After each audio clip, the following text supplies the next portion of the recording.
Nigga, yo, you want some freaky shit, nigga? Nigga, you want some freaky dicky serial killer shit, bruh? See, I'm trying to get on some gumball shit, bruh. Flash games, MLG, troll. Why did the 2010s look like that? Face and Let's swag. see. The internet was a very different place in the 2010s. Memes used to look like this, and YouTube was filled with content you couldn't make today. Regardless of whether you fell in love with Vaporwave or spent way too long watching shooting star memes, you might be wondering where all of this went and what it even was. So as things get stranger and stranger, we'll dig into the 2010s I hear to that try shit and on find though. out The why. SpongeBob, Neon Cat, Lion Cat, whatever the fuck, tomato.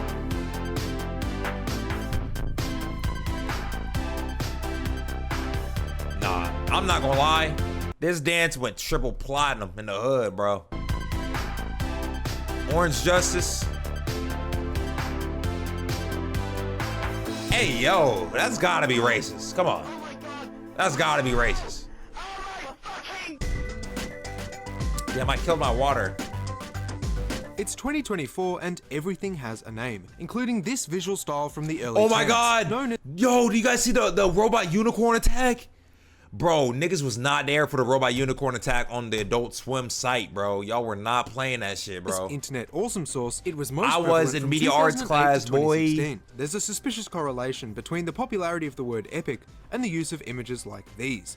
Common elements were rainbows, cats, dinosaurs, unicorns, and lasers. Yo, this was an People were amazing era, obsessed bruh. with lasers. Outside of memes and gifs, Nah, I don't this remember aesthetic Box could be Hit. seen all over the internet. The intro of Uncle Grandpa is a good example, showing him riding a tiger propelled by rainbows. It was also used in games, with Robot Unicorn Attack from 2010, Fire, bro. exemplifying the style. Robot Unicorn Other was so instances can be fire. found in PewDiePie's Tuber Simulator, in minigames like Puggle and Techno Kitten Adventure. If you're Yo, browsing Uncle YouTube Grandpa's in the best Cartoon 2011, Network show. Don't you might at have me. even seen Le Internet Medley, which boasted over 40 memes in one song. I'm also With just the kidding, flying yarn sorry. Cats and Rainbow Puke, there isn't much more you could ask for. But anyway, why was this kind of humor and style so popular? While a lot of these were ironic, rainbows and unicorns form the comedic basis of too many memes to count. Nyan Cat was close to the top of the most viewed videos in 2011. Oh my god, Rebecca Black Friday. Yo, remember to play Rebecca Black Friday after this video, bro. Making it a cultural phenomenon. This, and the popularity of things like shooting stars, influenced the fascination with combining explosions and lasers to Bro, make the this most was an epic amazing image era, possible. bro. To truly appreciate this, you've got to understand that at the time, random equaled funny. Coupling a mythical, Smosh, peaceful creature like a LMFAO, unicorn Lady with destruction Gaga. and chaos didn't only look cool, Nicki it was Minaj in her unexpected pop and era. therefore humorous. This and the popularity of My Little Pony are big reasons videos like pink fluffy unicorns dancing on rainbows have tens of millions of views. If we look at some other trends from around 2011, this begins to make a bit more sense. With social media on the rise, it was easier is to not make some and Key share Grayson clips to shit. a wider range of people.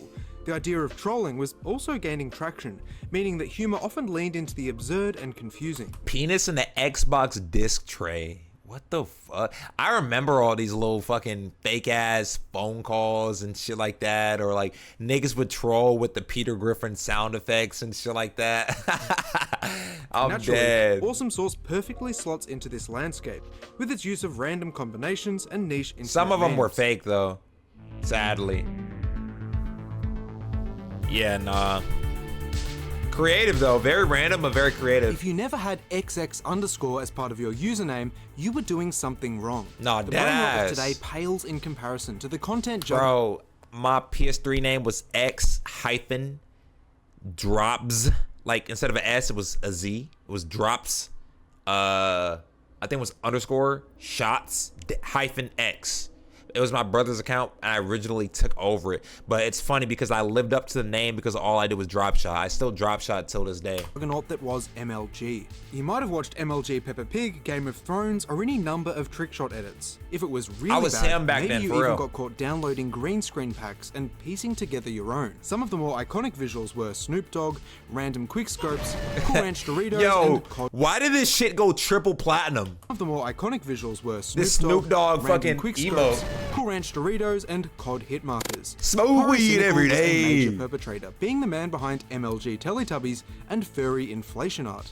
I find it crazy to look back and see the views on some of these videos. Did you guys know there was Many are a well above gay 10 million, Teletubby? which speaks to the absolute no chokehold idea. they had on the internet. Another recurring detail was Illuminati confirmed, which would often involve a text-to-speech voice linking random things to the all-seeing eye. With that and enough explosions See, and air hey, horns, I'm sorry for pausing so much, but back in the day, this is what woke was. You feel me? Woke is like, you know what I'm saying? This shit right here, nigga. Now when niggas get to saying woke, is mainly for black people, which is dumb. But linking anyway, random things to moving the on. all-seeing eye. Sorry. With that and enough explosions Sorry, brother. and air horns, you could turn any no-scope into a work of art. Outside of the visuals, they featured numerous sound effects and songs that are probably imprinted deep within your temporal lobe. If you weren't humming it already, My Hope Will Never Die or Hold On was the most iconic, with the X-Files theme also playing a major role. The horrific audio of successful trickshot reactions was featured a lot too. If you're a real one, comment with the rest of this phrase. Oh, baby! These kinds of edits can be traced back to as I don't early remember as that, not gonna lie. 2011, specifically a World of Warcraft video made by Jamal. With the green screen overlay of a quickscope, it provides the first known example of an MLG-style montage. The reason such videos rose to prominence is in the name. Major League Gaming. Professional OG esports baby teams A would triple? release No, I highlight don't. reels that went on to inspire fans to begin making their own. With many of these simply being replays recorded by an iPhone, they were usually much worse in quality and far more amusing. man, this is weak as fuck, bro. That nigga was not, bro. Come on, Replays bro. recorded by Let's be an real. iPhone, they were usually much worse in nigga quality and stopped. far more amusing. As the internet did its thing, these became more and more deranged, and eventually morphed into the irony-laden masterpieces that plagued Damn, the what was that in 2010s. BO2, Unlike the the memes of Dragunov? today, MLG That lasted shit a was few years before crazy. losing traction, disappearing, for the most part, in 2017. I wish I had my BO2 montage still posted on YouTube. Even though the last decade was It only a deleted few years itself ago, for some things reason, have I think. changed a I lot can't find it. online. Here on YouTube, this is especially apparent. A perfect case study for this is the rise and fall of Let's Plays. Let's Plays are the reason many of your favorite YouTubers are your favorite YouTubers. Broadly, this style of video involved commentary over clips of a video game that focused on the player's experience of it rather than a guide or a walkthrough. The general this guy format British? is credited to Michael Sawyer, or Slowbeef, whose 2007 playthrough of The Immortals is widely considered to be the first modern Let's Play. As YouTube began to take off, this style Let's of Play video fell did off? as well. I never heard of it. People like PewDiePie would emerge with wildly successful series like his horror playthroughs. The draw here wasn't just the game, it was his reactions and experience of it. By naming enemies and objects like Stefano, he built up his own lore I don't really- inside these I'm videos never- that I kept was people never on coming this back, side. regardless of the game he was playing. Markiplier found similar success with Never his watched Five the Nights at Markiplier Freddy's video. Let's Plays. The first of which was uploaded in August. I don't of be on this 2014 scary shit. and currently sits at over 100 I was strictly million like Call of views. Duty. Today, however, Let's Plays are seemingly a thing of the past, at least as a method of blowing up. Arguably, this is mostly due to the oversaturation of gaming content on the site. Making a video titled Let's Play XYZ Episode 3 isn't as likely to take off anymore in a sea of very similar videos. The current landscape does, however, favor challenge videos with an interesting premise. I be forgetting like you're not the Fallout series diverse. by I just Xjava. like, bro, Another like, nigga, I was active. I was playing sports. I was outside. You feel me? When I wasn't playing sports, I was just outside playing tag and shit like that. Come back in, like I'm playing Call of Duty or something. I wasn't like watching videos and shit. I wasn't like I grew up kind of on the internet, like later on, like towards high school, but like I wasn't on it like reason that. Let's Plays have disappeared is that they haven't. They've just moved. Instead of watching a YouTube video, much of the audience for Let's Plays has Believe it or shifted over not, to I streaming. actually like real deal started watching Here they can YouTube tune in like whenever they want and 2018. watch a content creator they like, play the And it was game like for much Nelk, longer Minorities. periods of time. Moving on, if you ever watched the Cake trilogy by Filthy Frank, iDubbbz, and Max Mofo, you likely remember when shock humor reigned supreme. By around 2016, this had come to a peak, Ross with gaming Creations. content becoming slightly less popular. In an interview with Trash Taste, PewDiePie refers to this as the Filthy Frank era, a time when even he adapted to the change by making edgier content with a raspier voice. Hey guys, can I take your boyfriend for a ride? Hey yo, He's in. This was yo, I thought he just did gaming shits. I didn't know he did like content like that too. What the hell? partially the byproduct of ambiguity surrounding YouTube's content policies. There wasn't as clear of a line between unacceptable and acceptable practices. People were maintaining high viewership. Nigga dove on a table, bro. For what? Saying and doing things that would be pulled from the site. Wait, today. that's what's this nigga's name? The pink guy. What's the nigga's name? For example, the Cake trilogy was retroactively removed. Wait, that might not be who I'm thinking about. Never mind. Never Following a more mind. recent reaction from PewDiePie, I'm thinking of Getter. This likely reminded YouTube Is that they still Getter? existed and didn't I don't think align that's with Getter. the updated content guidelines. In 2017, we saw the beginning of this with the adpocalypse. I remember at the time this felt like a huge deal, with many large channels being legitimately concerned about their income. The term describes a mass withdrawal of advertisers from YouTube following several large-scale controversies. Many were no longer comfortable showing ads on content that wasn't family friendly, resulting in some channels receiving ads while others didn't. For creators like Filthy Frank, this made it all but impossible to make money from their videos. This meant that there was less incentive to make edgy, humorous content, and it quickly declined in popularity. Some of these YouTubers adapted and continue to thrive Filthy on YouTube Frank, deadass today. an artist now? Others, like What's his Frank, artist haven't name? been seen since 2017. I have, however, found an artist called Joji who sounds strangely similar to Pink Guy.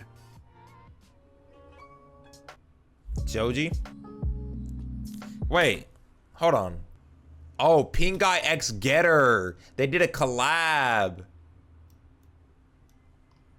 So this is, cause I'm thinking of Getter. This is Getter. I remember this era. I didn't realize at the time that like this was old dude. But I remember this shit right here when they collabed. I remember the little suits and shit. Now, I wasn't fucking with this shit, obviously. But I hung around some white dudes and shit. And they were like, dude, get her, dude, get her. So that's kind of funny. But anyways, It's hard to we categorize move. something as unpredictable as memes, let alone analyze their use through an entire decade, but we're gonna do it anyway. Thanks to Reddit users like Paper Cup, there's been many attempts to organize them into specific eras. Today, we'll be focusing on three that span Man, the 2010s. this is iconic. Rage, dank, and surreal. Starting with Rage, this term is derived from Rage comics, Dude, which the began dank in era was 2008 so on sites corny, like bro. 4chan.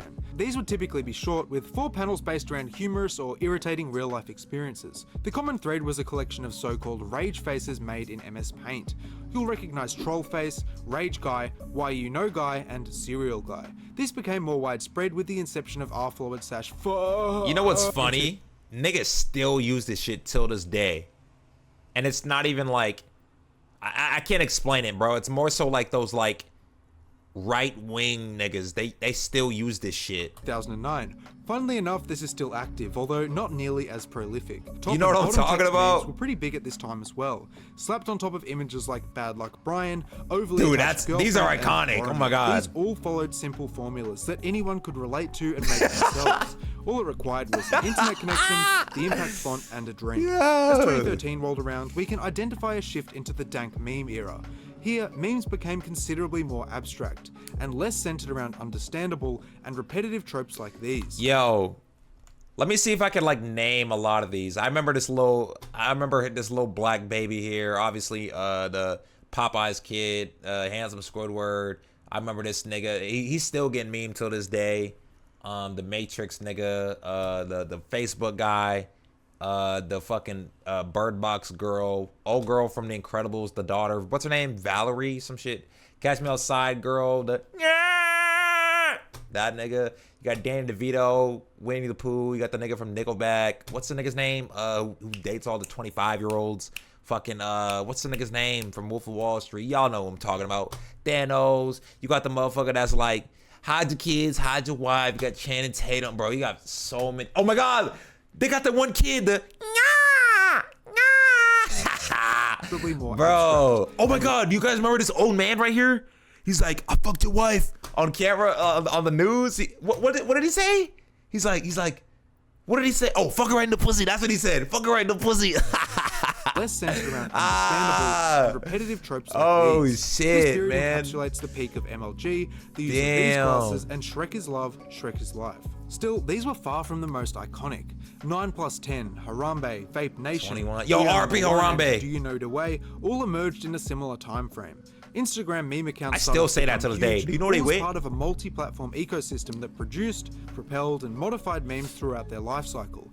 A big reason some of these were so bizarre and nonsensical was that Gen Z was growing up and becoming increasingly active on social media. By using themes and references that only they could understand, We're they Gen Z, distanced right? themselves from older generations and formats. This is also why some of them were quite edgy, with all of it playing a role in forming their own Zoomer distinct humor. online identity. You can see this reflected in the creators who were popular among the demographic. As I mentioned before, if you weren't watching Let's Plays, you might have tuned into Max Mofo, iDubbbz, or Filthy Frank. It's funny how all the edgy niggas on YouTube grew up and regretted that shit. And phrases. Yeah, I feel a perfect that. example of this is the green screen of It's Time to Stop, which appeared in hundreds of edits on multiple platforms. Next up is the Surreal. It will never be kicked like off this in the late again, sadly. 2010s. This was home to deep fried memes, crab rave, and of course, Man. the release of Fortnite. To be honest, things started to take a turn for the worse here. Deep fried memes were made by running an image through a filter over and over, until it became warped and barely legible. This would be combined with an equally ridiculous piece of text, if any at all. Surreal memes, on the other hand, often featured this guy. He was associated with things like Oh the my layers of God. irony and the term angery, popping up everywhere online. Mr. Orange, or Orang, is another example. I don't know who the fuck that is, I'm not gonna lie. On a similar premise to much older memes. To be random and confusing was to be funny. Not many of these made sense, and it was often that and their absurdity that made them entertaining. Flash Happy Wheels, games. Bloons Tower Defense, and The Impossible Quiz have one thing in common. They are all Flash games. The mid-2000s and the early 2010s are considered the golden age for this kind of gaming. Most of my exposure to these titles was on Cool Maths games, where I'd spend hours playing Cool Math Fireball and Water games. Girl and Papa's Play the Diarrhea. Impossible Quiz? I distinctly Alright, remember after this. spamming the source until I had a stack about 3 feet tall, selling it for $0 and then Depends quitting on the what it game. is. Turning back time even further, Flash first released in 1996. People eventually figured out that it was possible to make games on it, with many of What them the starting to fuck? pop up in the early 2000s. The website Newgrounds emerged at a similar time, and soon became a massive platform for user-generated Flash games. This website made it possible Man, for where's almost Y8? anyone to produce, share, and play others' work Nah, I online, don't think I've ever with the played the only Impossible requirement Quiz. being a clickable link. Of course, these games weren't limited to Newgrounds, as they could be embedded and accessed through any other website, like Cool Maths games. This meant that if your game wasn't received well in Oh my one God, place, Run. there was always a chance Run it could game. take off in another. As a result, it's no surprise that some of these games became massive. Happy Wheels was, Happy and Wheels, still is, bro. I'm telling you, nigga. In media arts class, bro. When I told you I played Robot Unicorn Attack, bro. I played Robot Unicorn Attack, Happy Wheels, bro. I played all these fucking games, bro. And it got to a point where these niggas was trying to censor us, be like, bro, you can't play Happy Wheels no more. It's too much blood. Kids shouldn't be playing that shit, bro. That shit was lame as fuck, nigga. I was still playing Happy Wheels. I don't give a fuck, nigga. huge.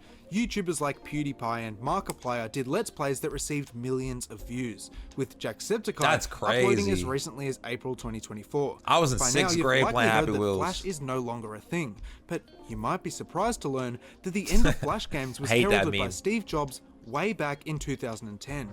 In his famous Thoughts on Flash letter, What was that, he one Naruto criticized game? It was Adobe Flash for game? I'm Flash's not sure. security issues, poor performance, and the fact that it was a closed system. This meant that Apple would have less control over the software and any bug fixes, being one of the main reasons they refused to support it on iOS. As the years passed and things like HTML5 rose to prominence and offered more security, Flash sped towards the inevitable. Soon enough, Adobe announced its end of life in 2017, and Flash took its last breath in 2020. Thankfully, many of these games were preserved, and it's entirely possible to still play them. This isn't to say, however, that thousands weren't lost to time. Yo, I gotta figure out a site where I can download like AI, like If you voices recognize this and image- shit. I want to make a song with like someone's voice. You know what I'm saying? Like on some troll shit. You I feel most like that'd be likely funny. remember Vaporwave. This picture is the cover of Floral Shop, an album made by the artist Vectroid. The most Metro iconic might song know. from the selection was Lisa Frank 420. This was used everywhere, in memes, edits, and often as part of YouTube outros. I think of of, course, Vaporwave was much more than just a I think of subgenre Young of Lane music. when I see shit like It was this. also a distinct and fascinating aesthetic that began on the internet. Common features included retro 3D graphics, Vaporwave. pink and purple pastels, dolphins, and foliage. After its inception in the early years of the decade, Vaporwave began to rapidly spread over numerous platforms. Whether you found it on commentary channels or songs on Bandcamp, it quickly became undeniably huge, peaking at around 2015. There was even an entire game called Mall Quest made in this style. Copies of this can still be found Man, online, the aesthetic- although the bro, that shit original looks so version was good. taken down. It was described as a procedurally generated shopping sim, and it actually looked pretty cool. Returning to design, you might notice that, for an aesthetic born in the 2010s, it feels a bit Reminds me out of place. Habbo. That's because most of Habbo the imagery Hotel. you're seeing here was heavily inspired by the 80s and 90s. This transcended architecture, with one of the most influential artifacts being a game. Echo the Dolphin, for the Sega Genesis, informed music and aesthetics alike, largely responsible for the heavy use of dolphins in design. Looking at Floral Shop, one of the songs is even named after this title. If you were big on Vaporwave in the 2010s, there's a good chance you recall some of its numerous subgenres. I've mentioned this before, but one of my personal favourites is Mallsoft. Being quite liminal, this would pair shops and plazas with subtle edits to bring out their I love club. this shit, Another man. recognizable style is Synthwave. While sharing similar Synthwave elements is to so Vaporwave, good, it's bro. actually an entirely separate aesthetic. You can never go wrong Where with it celebrates the Synthwave. neon colours and media from the 80s, Vaporwave presents a more satirical and at times political reflection of the 80s and 90s. Synthwave is responsible for all of the backgrounds you had that looked like this. Endless grids, cityscapes and cars. I don't remember how many times I put on one of these videos, but it was definitely more than once. Anyway, unlike other aesthetics in this video, Vaporwave and Synthwave are still active in smaller online communities. While they are far from their previous position in the mainstream, you can still find new releases if you know where to look. You either have it or you don't, but if you're subscribed, you definitely do. Swag, in this context, described a style of fashion Swag, that was she very wants a popular gentleman. in the early 2010s. While the word itself had been around for Bass years guy. before, pieces like You're a Jerk by the New Boys jump-started this new manifestation, which continued for a couple years in the form of music and clothing. To be swagged out involved flat brim caps with the brim intact, racks spent on clothes and more hats, and your front and back labeled with Obey. Did I see drapes, Walter and White nicknames. holding up some These fucking caps were often brought down money? to cover your eyes in photos, which would then be put through the first filter available on Instagram or Tumblr. Nah, these People went triple don't really platinum. use these anymore when posting, but good lord were they popular back then. Yo, bruh. This, man. I don't know why Instagram changed its logo. When they changed their logo, they lost all its aura, bruh. Man. Scroll Back when down far Instagram enough was to actually anyone's cool. account, without liking anything of course, and you'll find a world of yellow, grainy filters and vignettes. Shutter shades were also pretty big at the time, with people like Kanye frequently wearing Kanye, them. hell yeah. Anyway, swag was boosted along by artists like Lil B, who posted the song I Own Swag in 2012. The term, then, was rapidly becoming widespread, in tandem with the production of too many ridiculous caps to count. This entire trend produced some of the most Man, bizarre yeah, and Nuke, iconic bruh. fits This of the was 21st fire. century. Fire Zendaya had era. some absolutely diabolical drip, and Justin Bieber was straight up malicious. Halfway through the decade, swag started to slow down, and massive Obey caps became less and less desirable. The word itself evolved to become more ironic, and was largely replaced by words like drip among younger generations. By 2013, the use of what is now known as Fruitiger Aero had largely vanished. For a time after its decline, a similar aesthetic this all became that, more like, popular kids in bop corporate design. shit. This is referred to as Fruitiger Metro. You might have seen it on your Xbox 360, CDs, or textbooks. At the time, Just this style Dance marked the beginning of Revolution, more all that. flat and minimalist approaches to UI. After all, it gets its name from the Metro design language created by Microsoft. This emphasized simple geometric patterns and shapes, absent of the glossy 3D look of the past. Windows 8 is a prime example of this, with its colorful selection of tiles and icons. The aesthetic is also known as Flat Fruitiger Aero, as it shares a lot of the same imagery, but without UK the depth niggas use and this in music glossiness. videos? When Really? looking at these designs, you'll notice the prevalence of speakers, dancing silhouettes, and swirls of color. It was pretty much the stock choice for making a product appear more interesting than it actually was. By slapping it on a CD or a poster, you could quickly add some vibrancy and energy. Much like Vaporwave, even it can be divided into smaller, equally recognizable categories. For example, funky Oh, I metro, don't listen centered to around Lancey instruments, Fox. DJs, and dancing, is a lot different to grungy metro, which relates to scene and darker colors. Outside of its classifications, you could spot Fruitiger Metro in a bunch of advertisements. This one for Nickelodeon is an interesting example, showing Jack Black amidst bright splashes of color. Going as far back as 2004, we can find some of its earlier appearances, like the Damn, ad man, this shown shit here. taking me You'll back, notice though, that, bruh. much like Fruitiger Aero, nature still played a big role in these designs. When shown alongside technology, this was likely done to help it appear less intimidating and more accessible. By animating things like plants and dolphins, devices could feel less alien and more familiar. The use of this style today has been overwhelmingly shelved in favor of minimalism, meaning it kind of served as a transitional period between the maximalist aesthetics of the 2000s and the flat designs Niggas of really today. listen to Lancey Fox. I'm dead. Looking at other videos we've done on this channel on the 90s and the 2000s, you can make out clear, long-lasting, and distinct aesthetic styles. A lot of these were used by corporations to make technology appear advanced and exciting. Bruh, I remember that hinged damn on an dog. almost fantastical anticipation for the future. DS, By the obviously, the Game 2010s, Boy. This future was That's well sick. underway, and with it, the internet. If you weren't logged in at the start of the decade, you definitely were before the end. They're not And I doing it know like this no because you're more, bro. watching this video. The number of people who are online more than doubled from 2010 to 2020, meaning that people's experiences of the world were increasingly informed by things on the internet. And so the reason the 2010s looked like that is you. User-driven media like YouTube videos, Vines, Flash games, and memes sculpted millions of people's lives even outside of the internet. Simultaneously, this media started to become people's lives. Making videos with a shitty webcam was suddenly profitable, and the creation of content was something anyone could do. So while some of it may be cringe now, all of it played a role in creating what many consider to be the golden age of the internet. Nah, bro, that's dead ass the golden age of the internet, bro. Dead ass. This is prime internet, I feel like, bro. You feel me? Like dead ass. It will never be like this again, bro. It won't. Ever. Dead ass. This shit got 1.1 million views. Nigga, this is us. He was right. That's how you end the video, by the way. That was very good. This is dead ass us. It will never be like this again. I swear. Motherfuckers be trying to imitate and shit, but it's just not authentic. It's not genuine. You niggas weren't there. You don't understand the culture, the swag. You don't understand shit.